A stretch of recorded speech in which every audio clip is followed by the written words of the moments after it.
Et salut, je vous retrouve pour une nouvelle vidéo. Donc aujourd'hui je vais vous parler comme prévu de mon accouchement, ce que j'ai ressenti par rapport à la perte de Faustine et puis ma petite Victoire qui est arrivée parmi nous. Je vous raconte ça tout de suite.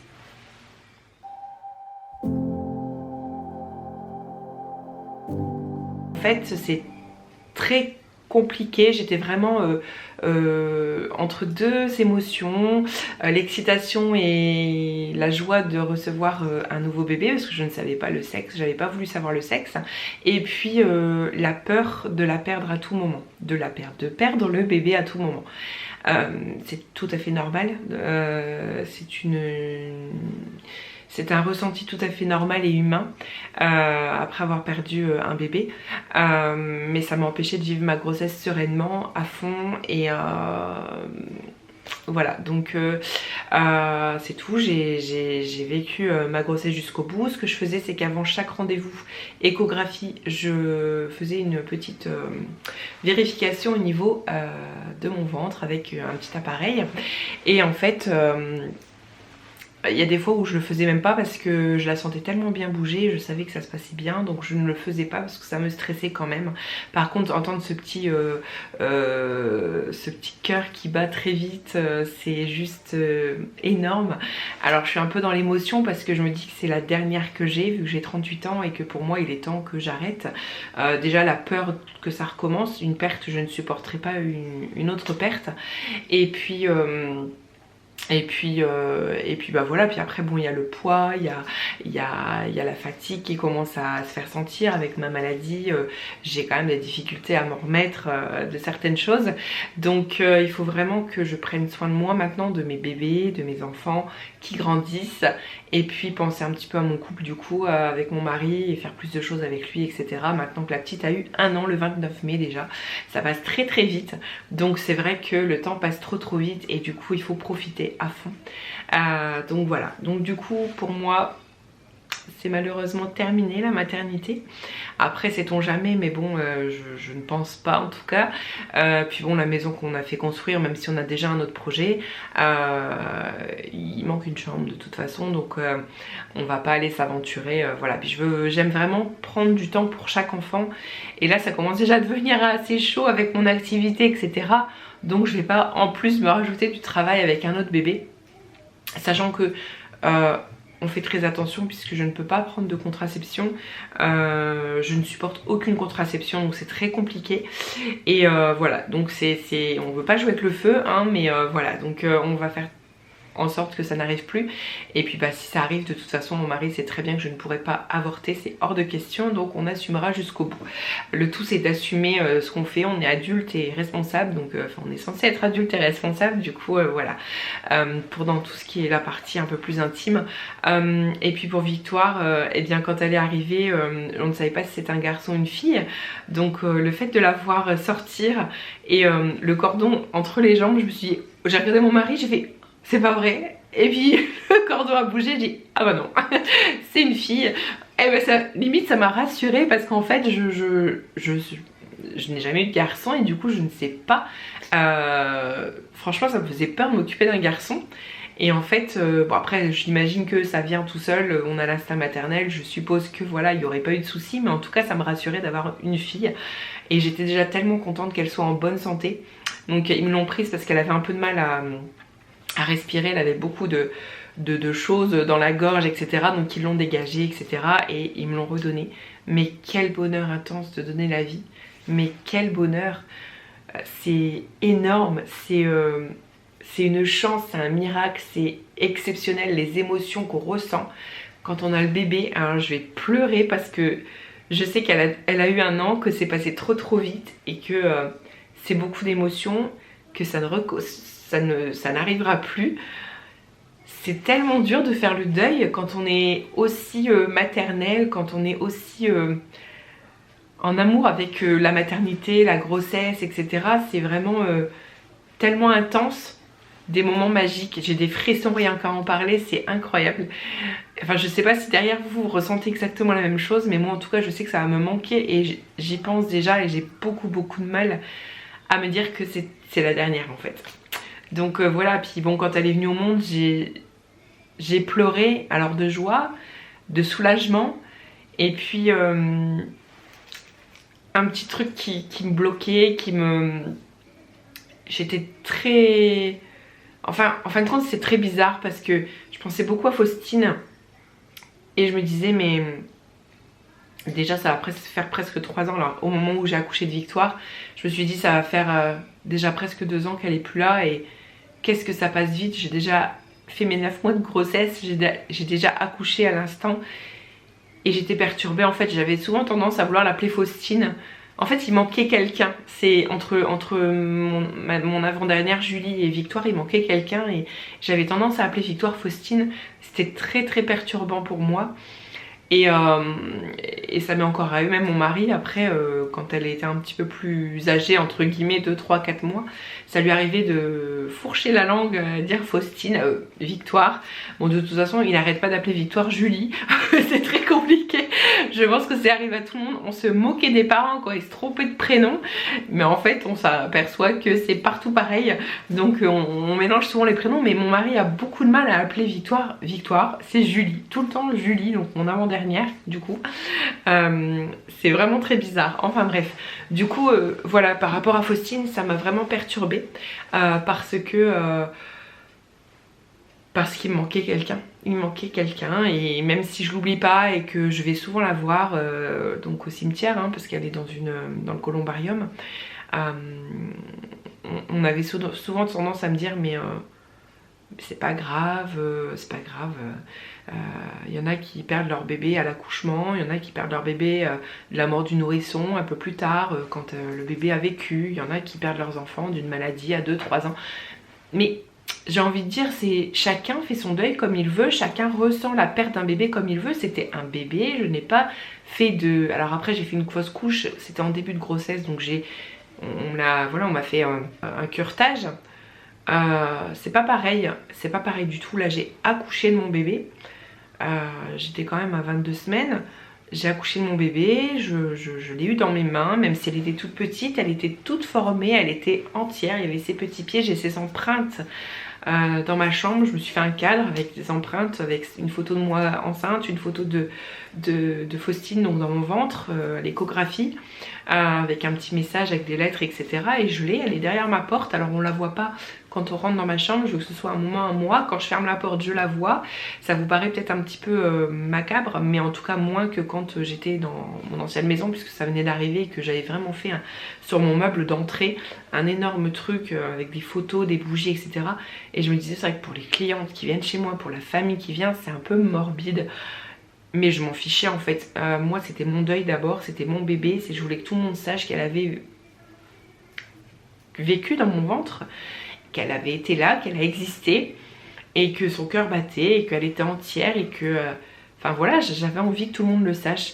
J'avais pas honte. Ma maman trouvait ça un petit peu bizarre, mais je lui disais, mais je suis chez moi, je fais ce que je veux. Mais en fait, plus on avance, plus on se dit, même pour les enfants, toujours les replonger là-dedans. Quand ils rentraient de la maison, je me suis dit que c'était vraiment pas sain pour eux, mais on a des façons tellement étranges de réagir à ce genre d'événements.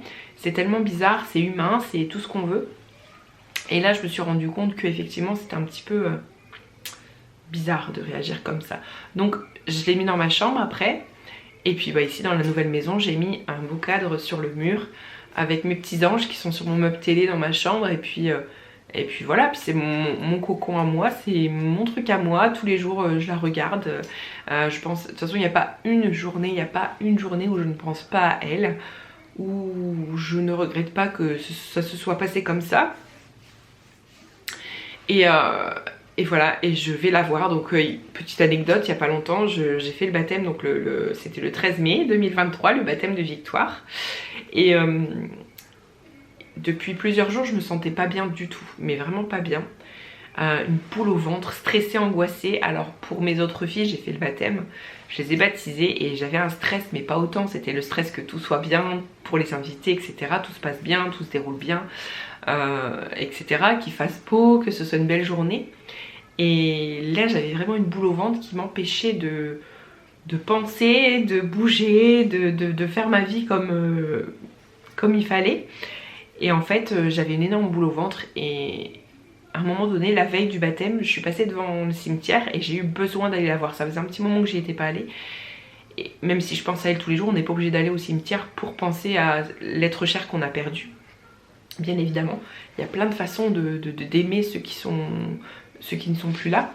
Et j'ai eu besoin d'aller la voir ce jour-là, le 12 mai. Et j'y suis allée. Et j'ai explosé de larmes. J'ai laissé couler mes larmes. J'ai vraiment tout lâché. Je me suis écroulée. Vraiment, je lui ai parlé. Je lui ai dit que voilà, ça faisait très bizarre de devoir baptiser Victoire alors qu'elle, elle était plus là et qu'on n'avait pas fait cette étape avec elle. On n'avait pas pu le faire, bien évidemment. Donc c'était très bizarre. Et je me suis lâchée. Je suis restée un petit moment avec elle.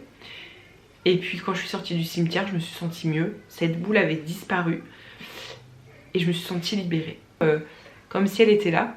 Alors pour le baptême, on a fait donc la cérémonie. Le diacre nous a fait un petit piège. Il a commencé par dire, alors pourquoi avez-vous choisi ce prénom?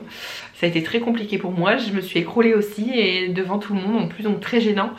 Et j'ai pas pu répondre clairement. J'ai juste dit c'est le papa qui a choisi le prénom. C'est tout ce que j'ai su dire. Et puis la suite, il la connaissait puisqu'on s'était rencontrés pour préparer le baptême. On était la seule famille et il savait, donc j'ai pas eu besoin d'aller plus loin, j'ai lu mon texte et puis c'est tout.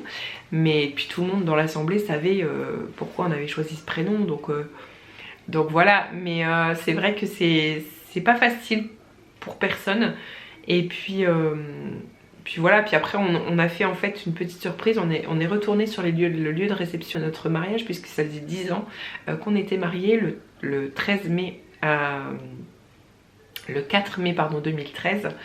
Et puis on est retourné sur le lieu de réception qui était juste magnifique. Je vous mets quelques photos. Et puis on a fait nos 10 ans de mariage. Donc on a fait une petite cérémonie laïque là-bas dans le jardin. C'était vraiment génial. En plus il a fait beau alors qu'il a fait pourri toute la semaine. Oh, franchement Faustine est avec nous. Vous voyez, elle nous a vraiment envoyé de bonnes ondes. Et puis je suis désolée, je regarde là, je sais pas regarder, c'est un peu bizarre. Mais bon, parce que d'habitude je filme avec mon téléphone. Mais il est archi plein. Il faut que je fasse le tri. Ça c'est une corvée mais terrible. Donc je me concentre, je regarde l'objectif. Du coup, petit aparté, du coup on a fait nos 10 ans. Et puis c'était un très bon moment. Et en fait il y a des petits rituels dans les cérémonies laïques. Et j'ai choisi... je sais pas si ça existe, mais j'ai choisi la cérémonie des ballons. C'est pour toutes les personnes qui nous ont quittés depuis notre mariage. Il y en a beaucoup. C'est dingue comme la vie passe et comme le temps passe. Et comme les souvenirs restent aussi. Quand on regarde l'album de mariage, c'est vrai qu'on se rend compte que beaucoup de personnes sont parties. Certaines trop tôt. Et du coup, j'avais fait des ballons en forme de cœur. Donc un ballon blanc pour Faustine. Même si elle n'a pas vécu et qu'elle n'était pas là le jour du mariage, c'est ce qui s'est passé pendant ces 10 ans. Il y a eu ma mamie, il y a eu d'autres personnes de la famille, il y a eu ma cousine qui est partie d'un cancer du sein, qui était pas vieille du tout. Donc voilà, toutes ces personnes, on a mis des cœurs rouges, un cœur rose pour ma cousine qui est partie du cancer du sein, ma petite Faustine un cœur blanc. Et puis j'ai appelé chaque personne, donc j'ai appelé mon papa pour mes grands-parents paternels qui n'étaient pas là parce qu'ils sont partis depuis longtemps, mais ils n'étaient pas là et j'ai fort pensé à eux parce qu'ils n'ont pas pu partager mon bonheur le jour du mariage il y a 10 ans. Donc j'ai appelé ma maman pour une tante et un oncle, j'ai appelé mon papy pour ma mamie. Et lui, le fait de lâcher le ballon et j'ai dit vas-y lâche-le papy, c'est pour mamie, il l'a envolé et il s'est écroulé aussi. C'était beaucoup d'émotions, mon mari c'était pour ma petite, pour Faustine, et puis moi c'était pour ma cousine Laurence. Et c'était un moment très fort. Et j'avais mis Alléluia, donc j'avais chanté la chanson Alléluia, que j'avais chanté moi-même en version française parce que les paroles sont assez fortes aussi. Et c'était un très beau moment pour laisser les ballons s'envoler. Voilà, pour les personnes à qui on pensait très fort, qui n'étaient pas là pour refêter ces 10 ans avec nous. Donc je suis très émue, hein, mais ça ravive beaucoup de choses. Je suis quelqu'un de très sensible, très famille, très émotive. Donc c'est un peu compliqué. Mais j'essaie vraiment de garder mon sang-froid là pour vous parler et vous expliquer les choses comme elles sont. Et dire que Faustine du coup est toujours dans notre cœur et qu'on l'oublie absolument pas. Et que Victoire n'est pas du tout un bébé pansement, c'est ce qu'il faut dire, c'est un bébé surprise. Alors petite anecdote que je ne suis pas fière de raconter, mais de toute façon ça s'est fait comme ça, je ne vais pas vous mentir. C'est la première fois que je vois un test de grossesse positif et qu'au lieu de dire oh, trop contente ça a marché, je me suis dit et merde. Alors réaction un petit peu bizarre mais vraiment et merde parce que c'était pas prévu, parce que je sais que mon mari n'était pas prêt par rapport à la perte de Faustine, par rapport à ma fausse couche qui a eu lieu après. Donc j'ai accouché le 24 août 2020 de Faustine, elle était bien sûr décédée et 6 mois après j'ai fait un curetage, donc le 21 janvier 2021. J'ai fait un curetage, j'ai perdu mon bébé aussi, j'ai perdu bon c'était le début de grossesse hein, donc je sais pas trop comment on appelle ça, c'est un peu compliqué. Mais en tout cas voilà, j'ai fait un curetage et je savais que tout ça c'était trop rapide et que moi ça me faisait surtout flipper, j'étais très flippée de recommencer dans l'angoisse, le stress. Surtout que les 5 premiers mois, papa était très distant, c'était très compliqué parce qu'il n'était pas prêt, parce qu'il était encore trop, il a eu beaucoup de mal à digérer la perte de Faustine, tout comme moi, mais on a réagi différemment. Moi je me suis dit que ça y est, le bébé était dans mon ventre et que je me devais de lui envoyer de bonnes ondes, d'être de bonne humeur, d'être contente, ce bébé il a rien demandé, donc il fallait que je sois en pleine forme, de bonne humeur, que je fasse attention à moi. Donc j'étais obligée de me surpasser pour pouvoir le faire grandir correctement dans mon ventre et lui donner une évolution, une croissance correcte. Et voilà, sans m'empêcher de penser à Faustine parce que j'ai le droit d'être triste, mais comme les bébés, je le sais très bien que dans leur petite bulle, ce sont des éponges. Voilà, j'avais vraiment envie de lui envoyer que du positif. Donc j'ai fait très attention à ça, mais mon mari n'était pas prêt du tout et d'ailleurs la première écho, je n'y suis pas allée avec lui. C'était très dur pour moi parce que il m'a un peu abandonnée. Je le dis ouvertement parce qu'aujourd'hui c'est tout, on en a discuté et j'ai compris. Même si à l'époque je ne comprenais pas parce que c'était le papa et qu'il se devait d'être là mais il n'était pas là. Mais voilà, j'ai compris. Moi j'ai réagi en me forçant à être positive parce que j'avais pas le choix et parce que ce bébé n'a rien demandé. Donc j'ai pas eu le choix. Au fond je ressentais exactement la même chose que lui et j'étais vraiment très flippée. Donc j'ai pas vraiment vécu ma grossesse sereinement, alors que si j'avais su, mon Dieu, que ça se passerait aussi bien, je me serais lâchée, je me serais laissée bercer par cette grossesse beaucoup plus simplement, beaucoup plus librement. Voilà, c'est un grand regret que j'ai, mais c'est comme ça, c'est la vie, on a le droit d'avoir peur, c'est normal. Et puis voilà, Faustine de toute façon n'oublie pas, je pense à elle tous les jours, ça c'est sûr. Il y a des petites choses qui me font penser à elle de toute façon, des choses que j'avais achetées pour elle trop tôt du coup, mais que j'ai gardé. Il y a le petit cadre avec ses empreintes, parce que les gens ont du mal à comprendre qu'elle était là, que j'ai accouché. Quand ils me disaient, je pense à une personne en particulier que j'ai un peu rembarré parce que la personne qui m'a dit c'est pas grave, ça aurait pu être pire si elle avait vécu, si elle était née à l'accouchement, etc. Bref, le jour du terme. Mais ce bébé, c'était pas un petit œuf qu'on m'a aspiré, c'est vraiment un bébé qui était entier. Alors certes tout petit, mais qui était entier, avec ses oreilles, son nez, ses yeux, ses mains, ses pieds, j'ai ses empreintes. Et ça c'est compliqué à comprendre parce que j'ai dû accoucher, on savait qu'on allait accoucher. Déjà je savais pas de quoi j'allais accoucher, c'était très bizarre. J'ai dû regarder une photo sur internet en regardant terme, accouchement, 22 semaines, etc. J'ai vu la photo et j'étais prête parce que je savais pas du tout à quoi allait ressembler mon bébé.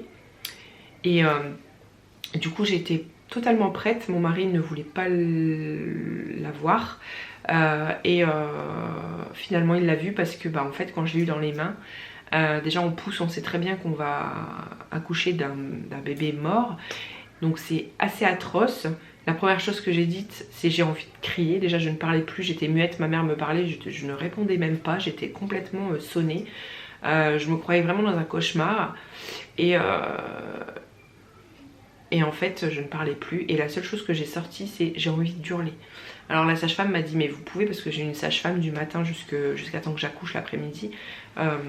J'ai une sage-femme juste pour moi qui était là pour moi et elle m'a dit mais allez-y. Mais je pensais aux autres mamans qui étaient à côté, mais moi j'arrive, il y a une femme qui hurle comme ça la mort. Je flippe, je me barre en courant clairement. Donc j'ai pas respect pour elle, j'ai rien dit, mais c'était vraiment dans mes tripes, c'était là, c'était le cri. Je l'ai sorti quelques mois plus tard, je m'en souviens très bien. J'étais toute seule chez moi, j'ai eu une boule au ventre, j'ai eu une envie d'hurler, une une douleur tellement intense. Je me suis mise à hurler. J'ai dit que j'irais en forêt pour hurler, mais je me dis s'il y a des marcheurs qui arrivent, ils vont croire que j'ai découvert un corps ou que, enfin j'en sais rien, mais ils m'auraient pris pour une folle, donc j'avais pas forcément envie de me donner un spectacle. J'ai juste attendu d'être toute seule chez moi, les enfants à l'école, mon mari au travail, et j'étais en arrêt parce que j'allais pas bien du tout. Et je me suis mise à hurler dans la maison, mais ça a fait tellement de bien, je me suis libérée, j'ai pleuré, je me suis endormie. Et mon poids, la boule que j'avais au ventre est partie. Je vous raconte tout ça parce que si ça peut vous aider les mamans à vous libérer, à parler, parce que en fait je me souviens aussi que quand le jour de l'accouchement, j'étais dans la chambre avec mon mari, la chambre d'hôpital, et en fait la sage-femme m'a dit c'est bien parce qu'on était tout proches, mon mari essayait de me faire rire, sachant ce qui allait arriver, et il avait envie de me faire rire un petit peu avant de vivre cette souffrance, cette douleur et ce traumatisme, parce que c'est un traumatisme de savoir qu'on va accoucher d'un bébé mort, c'est un traumatisme, clairement. Et il essayait de me faire rire, et en fait la sage-femme m'a dit c'est bien que vous communiquiez, parce qu'il y a tellement de parents qui ne se parlent plus, il y a une rupture à ce moment-là, une cassure qui se fait, qui se crée, et nous on est restés mais soudés, mais ça nous a encore plus soudés, ça nous a rapprochés, c'est juste incroyable. Et en fait, elle dit il y a tellement de parents qui sont séparés dans la chambre, qui ne se parlent pas, qui ne se calculent pas, qui sont morts à l'intérieur et qui souvent après se séparent parce qu'ils ont tellement de mal à gérer le deuil, à gérer la souffrance, qu'ils se séparent. Et voilà, et vous êtes, enfin on voit que voilà, vous communiquez, c'est très très bien. Donc ça j'étais contente parce que j'ai eu peur de ça aussi, de la rupture dans le couple. Ça peut arriver malheureusement. Les incompréhensions, voilà tout ça, même pendant ma grossesse suivante pour Victoire, j'aurais très bien pu dire écoute t'es pas là pour moi, tu m'abandonnes, t'es pas là, j'ai besoin de soutien, moi aussi j'ai besoin, c'est moi qui le porte, je dois être encore plus forte, donc accompagne-moi, ne m'abandonne pas. Mais non, parce qu'on aime, quand on aime, on doit essayer de comprendre l'autre, même si c'est compliqué, même si on a du mal. Donc voilà, mais c'est vraiment quelque chose que je voulais partager avec vous. Et voilà, et en fait au crématorium, je me souviens que je vous en ai déjà parlé, hein, je pense dans une autre vidéo, mais je ne l'ai jamais vu s'écrouler autant. Déjà voir mon mari pleurer, ça n'est jamais arrivé, mais alors s'écrouler à ce point-là, à dire ça fait mal, ça a été une douleur, il m'a fait pleurer, il m'a donné les... C'est incroyable ce que ça fait. Et je ne souhaite bien sûr à aucun parent de vivre ça, quelle que soit l'étape de la grossesse, que ce soit en début de grossesse, parce que ma fausse couche m'a traumatisée, surtout que mon curetage en soi s'est bien passé, mais la suite s'est mal passée. J'ai dû aller retourner aux urgences, etc. J'ai eu des difficultés après, j'ai eu des gros traumatismes. Je sais plus si je l'ai raconté dans ma vidéo où je raconte l'accouchement et la perte de Faustine, mais il m'est arrivé des trucs de dingue. Et beaucoup de signes aujourd'hui en tout cas, auxquels je ne croyais pas avant et auxquels je crois aujourd'hui. Même mon mari qui ne croit absolument pas à ce genre de choses, il croit encore aujourd'hui, donc je suis persuadée qu'elle est avec nous et qu'elle veille sur nous. Donc encore pas plus loin qu'avant-hier, j'ai regardé le ciel, il y a eu une forme dans le ciel et j'ai vu des choses. Je vais pas vous expliquer parce que vous allez me prendre pour une folle, surtout que moi-même avant je prenais ces gens-là pour des fous. Donc je vais pas être très logique. Mais voilà, j'ai souri parce que j'ai vu des choses dans le ciel incroyables et j'ai souri et je suis sûre qu'elle est avec nous. Donc voilà, elle veille sur sa petite sœur et la Victoire va très très bien, elle évolue très bien. Je suis tellement fière, tellement heureuse de l'avoir dans ma vie. Parce que comme je l'expliquais dans mon texte pour son baptême à l'église, là le 13 mai, le soleil s'était caché depuis le 24 août et elle nous ramène le soleil, la joie, la lumière, même pour ses sœurs. Parce que sa deuxième sœur, enfin ma deuxième fille avait tenté de se défenestrer. Donc ça a été très compliqué à gérer, même si quand j'ai su que j'avais perdu Faustine, j'étais dans une chambre d'hôpital et en fait... ma maman était avec les filles en vacances, heureusement. Et mon mari était au travail et c'est ma soeur qui est venue. Et le jour où j'ai appris en fait que j'avais perdu bébé. Et du coup, ma mère a très bien géré, elle a expliqué avec des dessins, avec des mots simples, avec voilà, avec toutes leurs questions, tout ce qu'elle pouvait ressentir et se poser comme question. Encore aujourd'hui c'est très violent parfois et on en parle, c'est très violent, je pense plutôt à mon avant-dernière du coup Julie, qui a 6 ans. Mais faut leur expliquer simplement, et ma mère a très bien géré avec des dessins, avec des mots simples, et heureusement qu'elle était là parce que je crois que j'aurais jamais su, j'aurais jamais pu expliquer. Avant d'aller à l'école, elle faisait un bisou sur mon ventre parce que moi comme je prends vite des formes, j'étais déjà assez avancée dans l'évolution de mon corps, mon ventre, et du coup elle faisait un bisou, à chaque fois que je l'emmenais chez Nounou, elle faisait un bisou sur mon ventre pour dire au revoir à sa petite sœur, etc. Donc c'était très très dur à gérer. Donc voilà, il faut pas avoir peur de ce que disent les autres, il faut pas écouter les autres parce que tant qu'on ne l'a pas vécu, je pense qu'on peut pas vraiment ressentir, on peut pas vraiment comprendre. Chacun réagit comme il veut, chacun fait son deuil comme il peut, quelle que soit l'étape de la grossesse, que ce soit au début, que ce soit une perte aussi comme je l'ai dit tout à l'heure, parce que même si j'ai fait une fausse couche très tôt, enfin très tôt, j'étais peut-être à 2 mois de grossesse, même pas, 1 mois et demi peut-être, c'est un traumatisme, il y a le curetage, il y a tout ça, c'est pas anodin. Et c'est une souffrance quand même, c'est le corps, tout est meurtri, tout est compliqué, tout est triste, c'est pas un bel événement de perdre un bébé, c'est un échec, c'est compliqué. Donc voilà, n'écoutez pas les gens, pensez à vous. Et après, j'ai vraiment pris le temps de prendre soin de moi, de me reconstruire, parce que c'est clairement une reconstruction. Et faites les choses comme bon vous semble, ne regardez pas, n'écoutez pas les autres. Surtout que la plupart des gens qui jugent, qui vous donnent des conseils, n'ont jamais vécu votre situation. Donc c'est compliqué. Mais en tout cas, Faustine, moi, elle est toujours là. Et puis je pense à elle tous les jours et on en parle avec ses soeurs. Je veux qu'elle vive avec nous, qu'elle soit là, elle a existé, elle est dans mon livret de famille. Et Victoire n'est pas un bébé pansement parce que comme je le disais en début de vidéo, on n'a pas refait un bébé, c'était vraiment un bébé surprise. Et elle est notre 5e fille. Faustine est bien dans le livret de famille. Donc elle a sa place. Donc c'était très important pour nous. Bien sûr, pas la 6e grossesse puisque la 5e grossesse, du coup je m'embrouille un petit peu, puisque c'était pas pareil, c'était vraiment une fausse couche assez tôt et que c'était pas, il y avait rien, c'était un œuf, donc du coup c'est pas pareil, même si ça m'a traumatisée encore une fois, c'était un 2e échec, donc bon, c'était pas évident et voilà. Mais en tout cas, merci beaucoup à toutes les personnes qui nous ont entourés, qui m'ont écouté. Les premiers mois où j'étais très stressée, angoissée et je me sentais seule. Encore une fois, je n'en veux pas à mon mari, je le comprends aujourd'hui, même si à l'époque je ne le comprenais pas, que je lui en voulais. Mais voilà, merci à celles qui ont pu m'écouter. Elles se reconnaîtront, je pense. Et d'entourer aussi bien Victoire aujourd'hui, de l'entourer d'amour, de bienveillance, de présence, même envers nous, c'est incroyable toute l'aide qu'on a eue, que ce soit quand j'ai perdu Faustine, quand Victoire est arrivée, toutes les personnes qui ont été présentes, qui m'ont aidée à me reconstruire avec mon mari se reconnaîtront et c'est très important, très très important. Au début je m'enfermais beaucoup, je ne voulais plus parler, je restais seule, mais il ne faut pas, il faut vraiment laisser les autres venir à vous, s'occuper de vous, déléguer, gérer pour vous certaines choses, parce qu'il faut le temps vraiment de se reconstruire. Aujourd'hui je suis une femme heureuse, épanouie, comblée et Faustine est toujours là et voilà. Et si j'espère que j'ai vraiment pu vous aider à vous y retrouver, à comprendre comment faire le deuil, à comprendre comment vous écouter, comment prendre soin de vous et peut-être par rapport à votre mari aussi, si je peux vous éviter une rupture, bah voilà, je suis très contente, j'ai fait mon job aujourd'hui.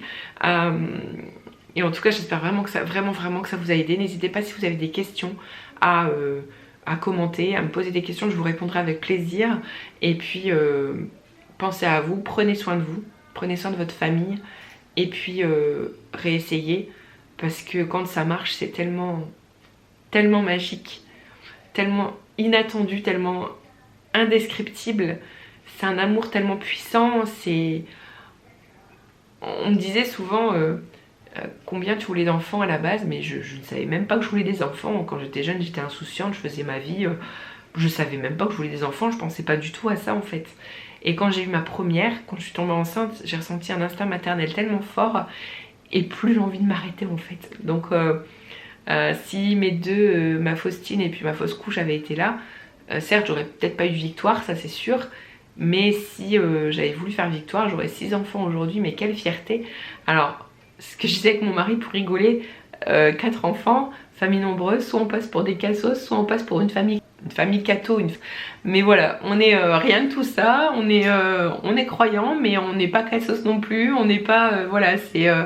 avant ils avaient plein d'enfants, ils avaient 10, 15 enfants et c'était normal, donc voilà, moi c'est super. Bon, bien sûr parfois il y a des discordes comme partout, elles se disputent, elles se chamaillent, mais la plupart du temps quand on passe des moments en famille ensemble c'est juste magique, et j'espère qu'elles garderont ce lien là de sœur, parce que j'ai 4 filles du coup. Mon mari se sent un petit peu seul, heureusement qu'il a le chien et le chat pour voilà, mais c'est vrai que parce que le chien et le chat, oui, font partie de la famille aussi, hein, même si parfois c'est un peu compliqué aussi et que je ne voulais plus de chien parce que j'ai assez de travail comme ça et que mon mari est souvent en déplacement et que c'est moi qui gère tout. Mais bon, bref, c'est un choix de vie après, mais c'est vrai que les grandes familles, je trouve ça trop chouette, vraiment trop chouette. J'aurais pas vu un enfant tout seul parce que ça doit être très ennuyeux. Alors, il y en a peut-être derrière cet écran qui me diront bah moi je suis fils ou fille unique et ça se passe très bien, donc certes, mais je trouve que être 2 minimum c'est quand même bien pour se créer des souvenirs et puis des souvenirs d'enfance, etc.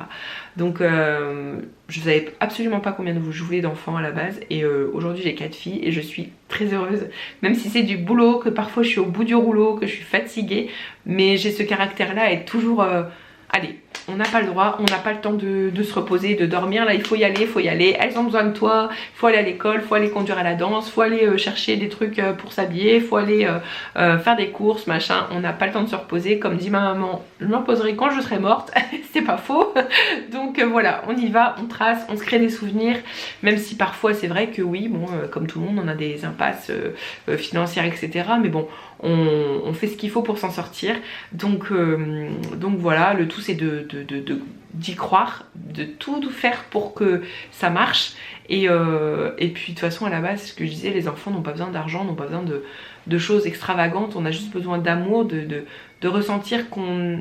Enfin surtout les enfants, ils ont besoin de ressentir qu'ils ont été désirés, qu'ils sont là pas pour être là, et qu'ils sont là pour construire des... Je sais pas comment expliquer, pour construire des souvenirs, pour construire une histoire avec ses parents, ses frères, ses sœurs, ses cousins, ses grands-parents, tout ça, ses tatas, ses tontons. Et c'est tellement chouette quoi, franchement il y a tellement de choses à faire. Et là je prolonge ma vidéo et je ne vais pas en finir parce que je suis comme ça. Mais je veux que vous compreniez que voilà, les enfants ils ont rien demandé en fait, et ils sont là pour vous apporter tellement d'amour. C'est pas rancunier un enfant, et moi je trouve ça juste incroyable parce que nous moi je sais que je suis très rancunière et c'est pas bien du tout, parce que ben même si je suis une bonne personne, que j'ai un grand cœur, j'ai un caractère de cochon aussi, je suis assez rancunière, et quand je vois les enfants qui, voilà, tu vas les disputer, 5 minutes après ils te font un câlin, mais mais c'est trop mignon, enfin c'est...